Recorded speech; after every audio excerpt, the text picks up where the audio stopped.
Raider Nation, what's good? Jesse Merrick here. Welcome into another episode of the Silver and Black Sports Network podcast. On today's show, we're going to talk some Geno Smith, reluctantly. Obviously, that's a hot-button issue.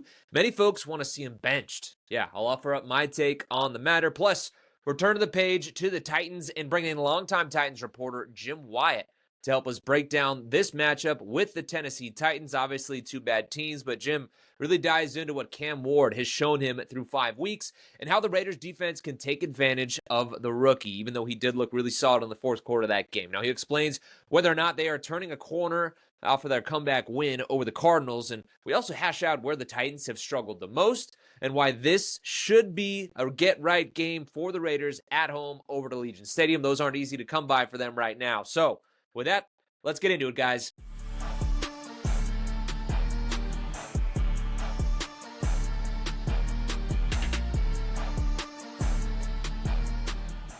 All right, guys, first up, if you haven't already, please do subscribe to our free newsletter. It's a bi-weekly drop diving into the biggest storylines from game day and heading into the weekend regarding your Raiders. You can find it linked below in the description of this video. Please do check it out. It's a great way to support the channel. So, with that, guys, let's talk some Geno Smith.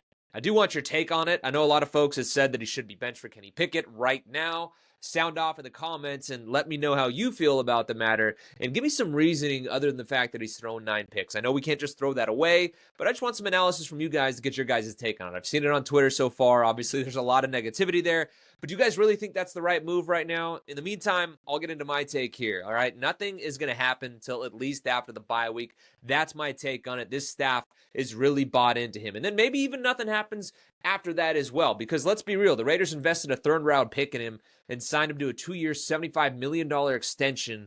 Most of the guaranteed money is this season, but they could save about $8 million by cutting him. Even if they did cut him with a post-June 1st designation, they still have to eat like $18.5 million in dead money.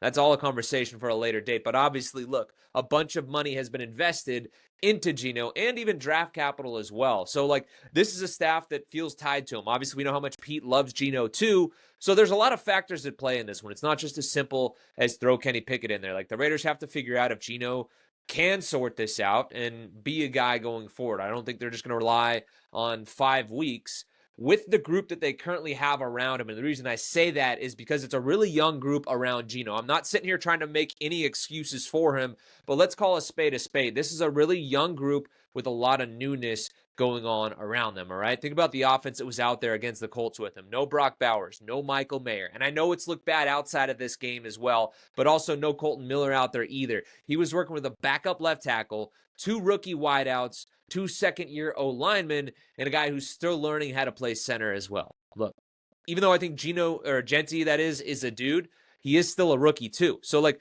there's a lot of newness paired to all of this. And then the fact that Chip Kelly is into things as well. So it's a new offense, a new place for Geno. Once again, I am not trying to make excuses for the guy because obviously it has been bad. You can't come in and throw 9 interceptions and lead the league in turnovers. Like, not good at all. But I do think that adding Kenny into that right now would set him up for failure. And then we're sitting here playing this same game over again saying, well, hey, why don't we throw, Aiden O'Connell in there? Like, I think just give this time to develop, which I know is so frustrating because I know you Raiders fans have had to sit there and say that year in and year out. I know you're tired of the Band-Aid quarterbacks, but let's be real. Like, Geno was a Band-Aid quarterback from the start, and this was something that was going to take some time. I don't think any of us said that they were actual playoff contenders at this point. Anybody that thought otherwise, like, is confused, or was just like drinking the Kool-Aid. Like, I did say it throughout camp. This looked like a much better team than we had seen in the recent years. And I had been saying many times that I thought this was an 8 to 9 win team possibly. I still didn't think that they were going to be competing for playoffs. Obviously, they don't look like that now. Things just have not worked out. And now the special teams has all of a sudden just flipped around and been an Achilles heel for them too. So, like, so far, it hasn't looked great, and it doesn't look like it's going to get much better going forward for them. But I think we all realized, like, this was still going to be a slow build. I think the most surprising part is just how bad they've looked. That's obviously the part that can't happen with a guy like Pete Carroll at the helm. But again, I don't think it's time to pull the trigger on, sitting Geno or anything like that. Just given the situation that's going on around him, like, let Brock get healthy. Let Mayer make his way back into it as well. Jackson Powers-Johnson deal with concussions too. He just got reinserted back in the lineup in the game against the Bears. There's obviously newness at left tackle like we talked about with Stone Forsythe. And I just think there's just so much chaos going around Geno Smith in this offense. Like, let's see them be able to put together a consistent game plan. I know it's hard to do that when a guy is throwing picks like he has been, but he probably feels like he has to stretch and do a little too much. Maybe he feels like he has to be Superman. At some point, he has to return to the Geno Smith that's an accurate quarterback that completes at a 70% clip. And doesn't make these ridiculous mistakes in terms of the interceptions. Now, I will say, and I've said it multiple times, and I know people aren't happy about it, but you throw out the game against the Bears and the Chargers, and I'm not saying you can, like, throw out games. I'm not saying that any bit, but I'm just saying throw out those interceptions because those were all bad.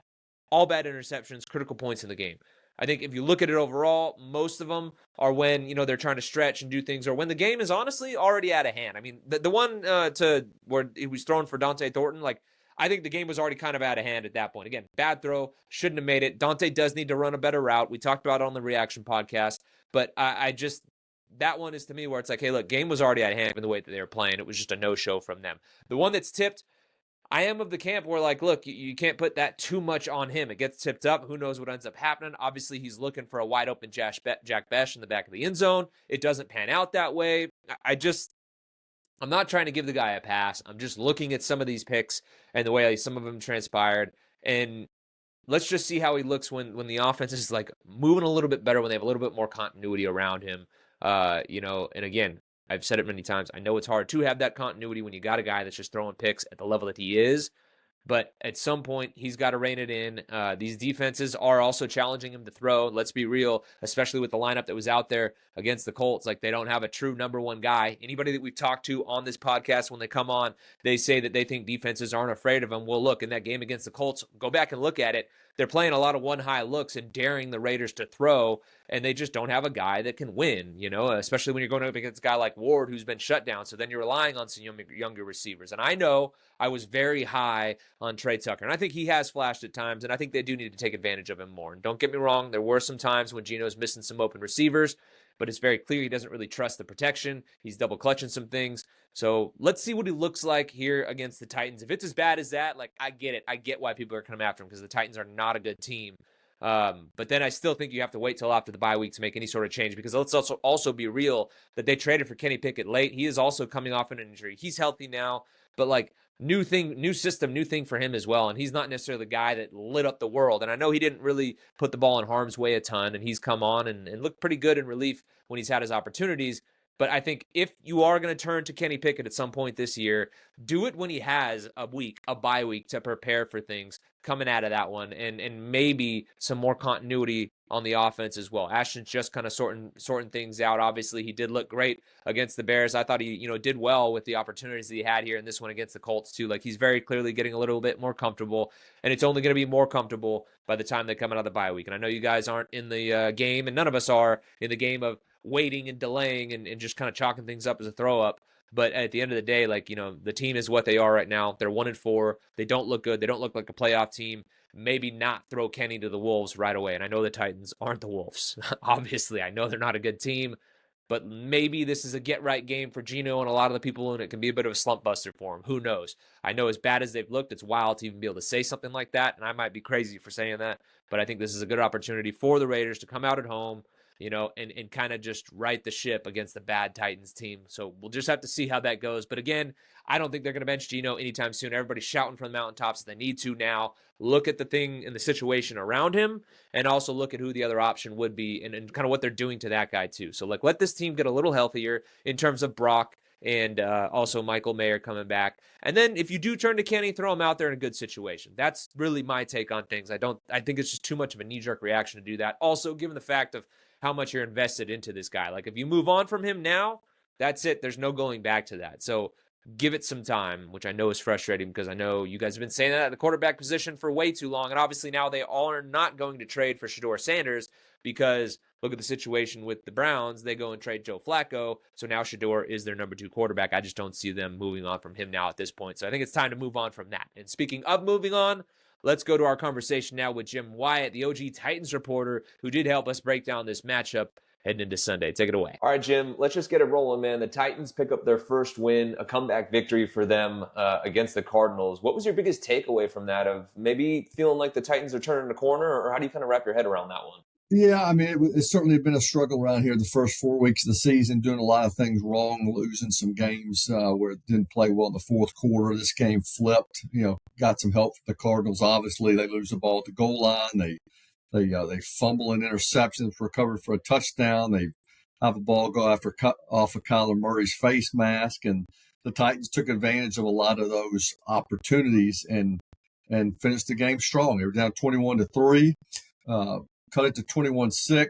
Looked like they're on the verge of going down 28-6, and then had to play at the goal line where the touchdown's taken off the board, and then everything just kind of flipped. And give the team a lot of credit for kind of building on some momentum late. I think they feel like it's going to give them confidence moving forward and shows them that, hey, we can win. We just got to play well. We got to be consistent. So I think coaches, players feel like it could be the start of something, but obviously time will tell. Yeah, definitely. And big clutch performance by Cam Ward in the fourth quarter. What did you see out of him in that game? Yeah, I mean, it was a struggle early. I mean, he was not real accurate and didn't have a lot of success during the bulk of that game at the start, and then second half starts and he looked like a different quarterback and hit some big throws late to Calvin Ridley, hit Gunnar Helm for a big catch on a touchdown drive, for a big play on the touchdown drive, and seemed like he gained confidence as the game went along, and it seemed like he was relieved when the game ended. When the kick went through the uprights and the Titans won, had a big smile on his face. So I think coaches with him are just trying to point to the positives, tell him, hey, take what the defense gives you. You don't have to be a hero and make a splash play. If you've got somebody in front of you, get it to them. It'll make life easier for you on second and third down. Maybe it's not pretty all the time. And I think as more he plays, I think he'll understand that. And then you can pick your spots downfield. And I think he did a good job of that late. Yeah, and I guess, how would you kind of dissect Cam Ward's start to his NFL career so far? Where has he excelled? Where has he struggled? And I know it's been a tough year overall for the Titans, but where are some areas that have shined to you, and some areas where you're like, okay, this is where defenses can take advantage of him? Yeah, I mean, I think from where I've been most impressed with him is not even his play, just his poise and his confidence and his kind of willingness to get better. He's a hardworking kid.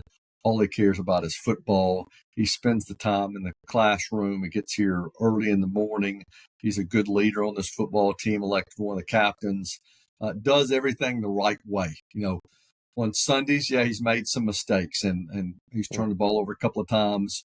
Yeah, I touched on him maybe almost being too aggressive at times, trying to force throws when maybe he's got an open tight end or running back, 4 or 5 yards in front of him. Those are the kind of things he's going to have to do better at. I think he got a little bit sloppy with his footwork and technique in week 4, a loss at Houston. And I just think they feel like the more he plays, the more he's going to get some of this stuff down. And let's face it, that this team is not great around him right now. Protection has been an issue some weeks.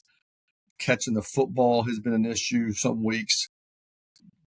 Getting too many penalties has been an issue, which has put them in too many long down and distance situations. So life will be easier for Cam if all those things get better around him and this team's able to be better for him.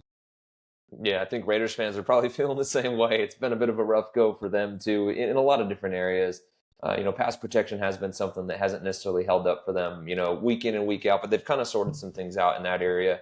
How have teams been attacking that offensive line? Has there been lots of blitzing, you think, or what's kind of been the attack from other teams when they do face the Titans? Yeah, I mean, it's been a mix. You play a team like the Texans, and I thought the Titans actually did pretty well against the Texans because that front's really good, and Titans have been missing the right tackle, and I thought they held up well. And they've gotten there sometimes with extra pressure, sometimes early on. Broncos, Rams, especially, some of those guys are so talented up front, they just beat them at the line of scrimmage.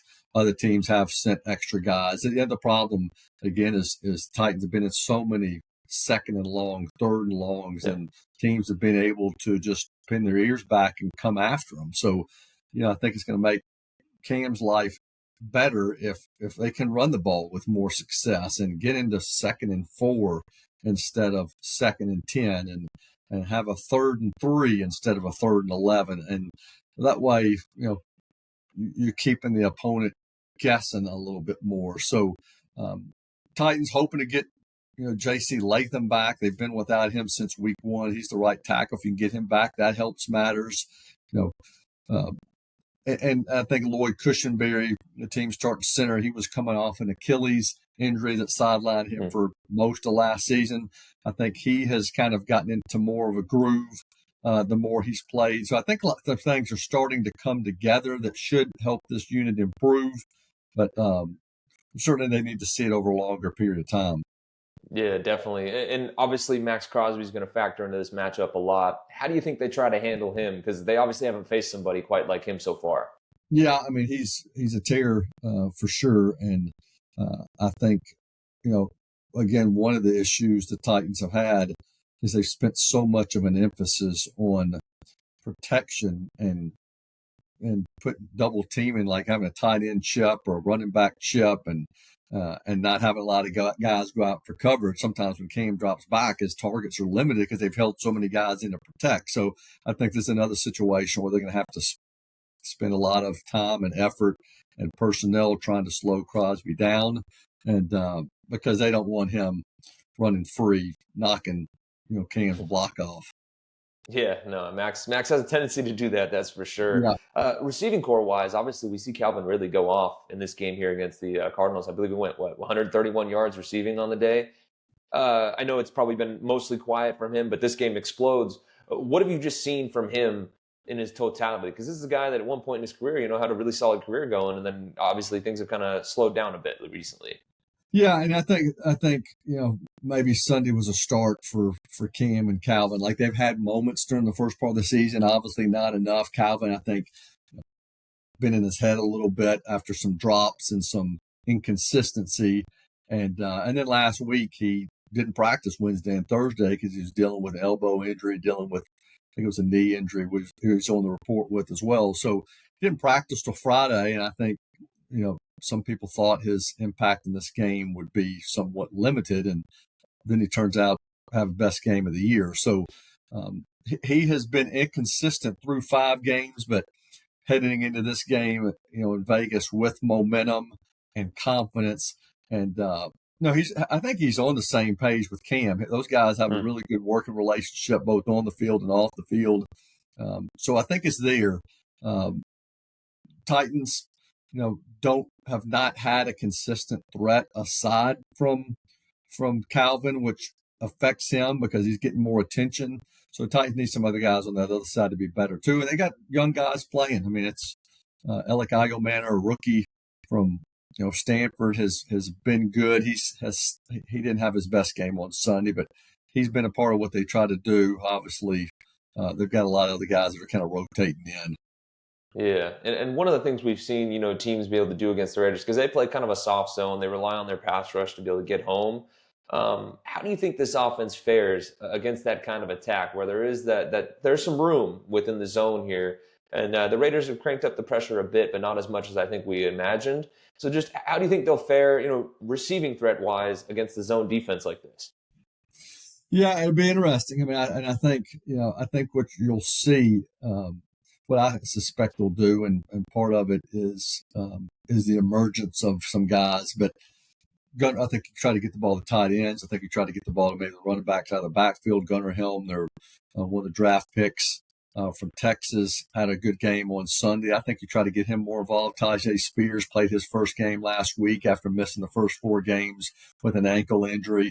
He'll be more of a factor this week. I think they'll try to, again, take stress to Cam to take what's there, and don't pass up one to get to another. If you got a guy that's in front of you, get it to him, and there's nothing wrong with putting together a long drive. You don't have to have chunk plays all the time. So I think that's the best way to do it, is to try to take pick your spots on when you're going to take your shots. Yeah, and what element do you think Tajay brings that you guys have been missing, in the backfield and just as an offense as a whole? Yeah, I mean speed. Tony Pollard is a tough back. I watched him from afar when he was in Dallas, and then obviously it's impossible to replace Derrick Henry. But just watching him Yeah. work, he's just a tough, grinded out runner who fights through contact and gets the tough yards. But Spears is different. I mean, he has a speed element to him, a quickness element to him. He catches the ball well in the backfield, so I think they'll try to get him more involved. We had a direct snap to him in the game on Sunday. So as many ways you can kind of get him the ball in space. Like there was a play on Sunday in Arizona where he looked like he was bottled up, and then he kind of scoots to the outside and made something out of nothing. So only played 17 snaps against the Cardinals because they didn't want to overdo it with him first time out. But I think as the starting again on Sunday in Vegas, and then the weeks after that, I think you can see him more and more in the mix. Not only because um, he's a dynamic player and a change of pace back, but because they don't want Tony Pollard getting worn down. Yeah, no, definitely. Having that two-headed attack is obviously a game changer, for a team to be able to do that. Let's go take a look at the defense real quick here. Where have you seen, some issues defensively for the Titans in the first handful of games? Yeah, I think pass rush was not an issue necessarily on Sunday because I thought they did a good job flustering Kyler Murray, but up until Sunday it had been an issue, just not a lot of pressure. They're missing Devondre Sweat in the middle. They have not made uh, key stops when they needed to, and they've really struggled in the second half, fourth quarter of games. Again, that changed on Sunday in Arizona. They kind of flipped the script there. They went from being a team that was really bad in the second half to a team that was good. So um, they need to be just more consistent across the board. They've had some games where they're really sloppy tackling. But I tell you who's been great and consistent from the beginning is Jeffrey Simmons, big defensive lineman, Yeah. who's a first-round pick in 2019. I've watched every one of his games, obviously, and watched every one of his seasons. I think he's playing better than he's ever played since he's been here. He lost about 20, 25 pounds this offseason, and it has showed. And I think he's just on a mission to try to be as good a player, be as good a leader on a team that's trying to get back to being relevant again. Jeffrey was on this team when it was good, and he went to AFC championship games and played in playoff games, and he's been on this team when it's been bad, like last year when they win 3 games and earned the number 1 pick. So he wants to win. He wants guys to follow him. He's playing great football right now, even though he's getting a lot of attention. And then Cedric Gray's another player, linebacker, who's been very productive lately. He's just now playing a full season after missing most of last season, and he seems to be coming in his own. So there's some things trending in the right direction for this defense. L'Jarius Sneed, I think is starting to look like L'Jarius Sneed again. That's another positive. So they just need some more of these things to come together. Yeah, Simmons in particular, how have they been using him? Where has he seen some of his success?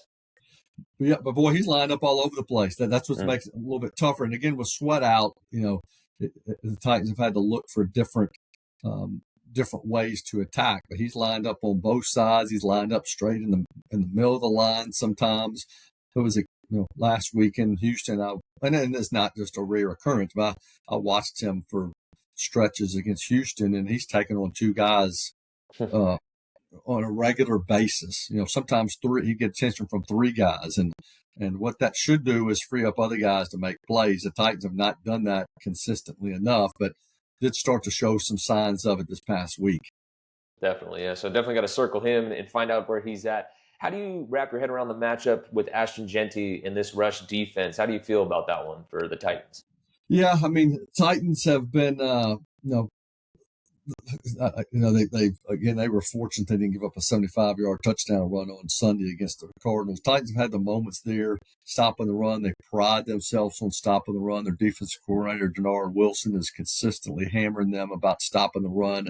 And there have been times when they've really looked good doing it. There have been other times, like I mentioned, I think they've missed 7, 8 tackles in one game. They missed 4 tackles on one play on a run against the I think it was against the Rams earlier this season. So inconsistent there, but again, that's where Gray, that's where Simmons, those guys are gonna have to bow up. Yeah, definitely. And obviously, as I noted kind of earlier, Raiders fans have had some of their frustrations with Geno Smith. He's been turning the ball over at an unreal clip. How are defenses attacking opposing, or how is the Titans defense rather attacking opposing quarterbacks? And is that a matchup you feel good about, just given the fact that he has turned the ball over 9 times? It's insane. Yeah, I mean that's something the Titans would love to keep going, and they did a really good job right out of the gate. Week one in Denver, they forced 3 turnovers in that game against Bo Nix, and couldn't take advantage of it. Have had some other takeaways during the course of the season, but have not done it enough. And I think if you're playing in a game against a guy who is prone to turn the ball over, you try to take advantage of that. You try to fluster him as much as you possibly can. Um, Titans are going to need, whether it's against the Raiders or whoever they're playing this year, they're just not talent like it is. It's just not the most talented team in the league right now, and they're playing a lot of young guys, and so you need to create some opportunities for yourself. You need to make some momentum changing plays, and this game you would appear to give him an opportunity to do that. Yeah, this is one of those ones where it's like it's two teams, very similar situations where the year just hasn't quite gone their way. So, as we kind of wrap this one up here, Jim, how do you wrap your head around this matchup in totality? How do you feel about the Titans heading into this one, and what do you think is going to be the key difference in this game? Well, it could well be turnovers. I mean, because as you saw last week, I mean that whole game against the Cardinals turned because of uh, mistakes by the other team. The Titans have been the ones making those mistakes in in the first quarter of the season. I think the Raiders. I think they probably, look at the Titans. I'll say that I did radio this morning, and they were asking me about, hey, this looks like a great opportunity to win 2 games in a row for the first time in what's been forever. The Titans have not won 2 games in a row since the 2023 season. Back up. I'm trying to think of when the last. I'm looking at it here. It's been probably since the 2022 season since the Titans have won 3 games It's in a a long row. time ago. Yeah, so I've got all my results here, and so people have been asking me, well, it looks like this is a great opportunity against the Raiders who are struggling. I'm like, yeah, that's true, and I think this is a winnable game for the Titans. But I imagine the Raiders are looking at the Titans and thinking, hey, this is a get well game for us. I mean, this is a team again that was 0-4 coming into last week. They're now 1-4, lost, 3-14 last year. I mentioned having won 2 games in a row in forever. I'm sure the Raiders are looking at this as a Yeah. get well game, a chance for them to get back on track. So I don't know. It's hard to predict what's going to happen because this league is so unpredictable, and you just don't know what's going to happen from one quarter to the next. But both teams obviously need it in a bad way. Titans at least head into it feeling good about themselves. I know the Raiders coming into it probably feeling upset and mad and wanting to prove things are different. So be interested to see what happens on Sunday. Yeah, especially for the Raiders. They played a solid game, I would say, against the Bears the last time they were at home. Obviously, Geno Smith turns the ball over a handful of times like he has, and they feel like that one got away from them, a blocked kick. One thing I do want to get to actually real quick before we do close it out here, special teams wise, what's it look like for, the Titans? Because this has been an area that has flipped completely. The Raiders go from being one of the better special teams units in the league to now recently, that's been kind of an Achilles heel for them. How have the Titans looked in that regard? Well, it's interesting because the Titans went from being one of the worst special teams in the league to I think now pretty solid. They've had some struggles in the kicking game, but they've got a great special teams coach in John Fossil, who they hired this offseason after he's got so much time in the league, had a lot of success in Dallas. He's changed the look of the team, special teams unit for sure. Their coverage teams have been better. Return game with Chimere Dike as their primary returner has been really good. He had a long return against the Cardinals on Sunday. He hits it. Things are schemed up well. He regularly has lanes to run in. So they're really good in the return game. Punting wise, Johnny Hecker keeps doing his thing. He's been in the league for so long, really good there. Joey Sly made the game winner on Sunday, missed an extra point, missed, 2 kicks the week before that, and had missed 4 in a row. So he got off to a great start, had a little bit of a slide. He made his first 8 kicks, and he missed, I think, 4 in a row. Now, it seems like he's bouncing back a little bit. But for the most part, special teams is much improved for the Titans this year. And they need that to be the case because they're obviously still trying to find their way in other areas of the game. Yeah, well, at least that's gone right for him for the Raiders. Like I said, that's been a huge issue for him the last couple of weeks here. Jim, we'll get you out of here on this one. What do you got going on the next couple of days here as we get ready for Sunday that fans should keep an eye out for if they want to find your work? Yeah, I always do. I just posted my mailbag. I do a mailbag here where fans react to everything that's going on here. I did that here. I'll have another one on Saturday. I do those 2 days a week. I do, quick hits out of every practice. It kind of has all the injury updates. Cam Ward has availability every Wednesday, just wrapped up with all of our coordinators just a short time ago. And then 6 things to watch in the game on Friday. I'll do that going into the game before getting on the flight to Vegas on Saturday morning. So another busy week. Looking forward to going to Vegas. First time there for a regular season game. I was there for the Super Bowl. I was there for the Pro Bowls. I've been in that stadium, the new Titan Stadium that's going up right now.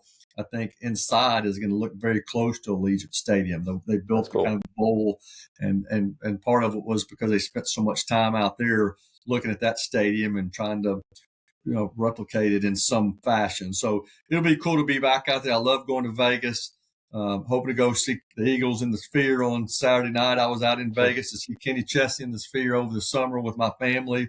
Saw you two in the Sphere a couple of years ago. So that's a great venue. Love the energy in Vegas. So I'm looking forward to going out there and hopefully it'll be a good game. Hey, not a bad work trip at all, man, right?